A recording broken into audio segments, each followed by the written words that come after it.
Hi! Ngayon, titingnan natin ang 5 important mindsets that can help us become successful.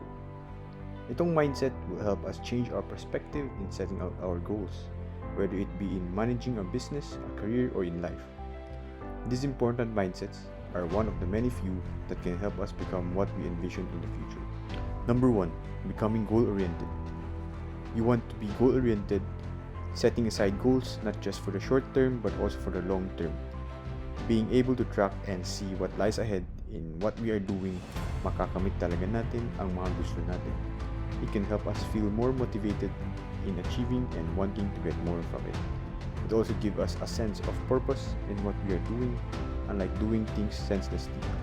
Moreover, ang maganda dito, makaka-focus tayo sa ginagawa natin dahil kita natin ang progress natin sa ginagawa natin. At we can also see the bigger picture to the things we wanted to meet. Number 2, always be a student of learning. We want to be learning all the time. They say that we stop learning when we finish school, but in fact, we need to keep on learning in order to be of value. It may also give us tons of returns such as boosting our profile and creating new ideas that we can make business or later on.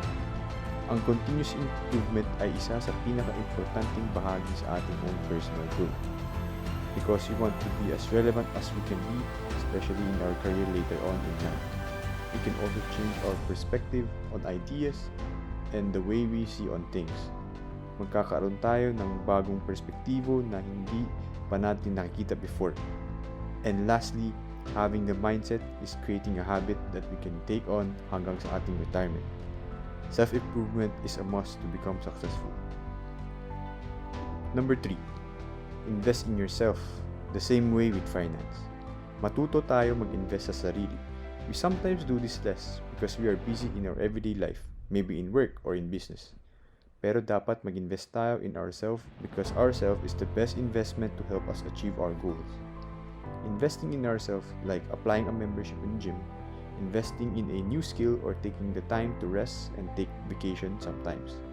Our body and mind is the best investment that can offer big returns because we dictate the outcome of what we do. Knowledge is the ultimate investment. Number 4, be patient.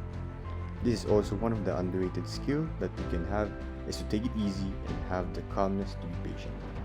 At the end of the day, dapat matuto tayo, mag-enjoy, relax, and wait for our hard work to produce the good fruit that we have worked hard for. Number 5, get yourself out there, take opportunities. Get yourself out there and seize every opportunity that God has given us. For every opportunity that we may encounter is experience and growth that we can find. They say that fortune favors the one who takes initiative to take control of his destiny. So go out there and experience what life has to offer. In summary, these are the 5 must-have mindset to become successful in life. Become goal-oriented, always be a student of learning, invest in yourself the same way with finance, be patient, get yourself out there, take opportunity. So dyan nagtatapos ang ating video. What are the other necessary mindset you must have? Let me know in the comment section below. And thanks.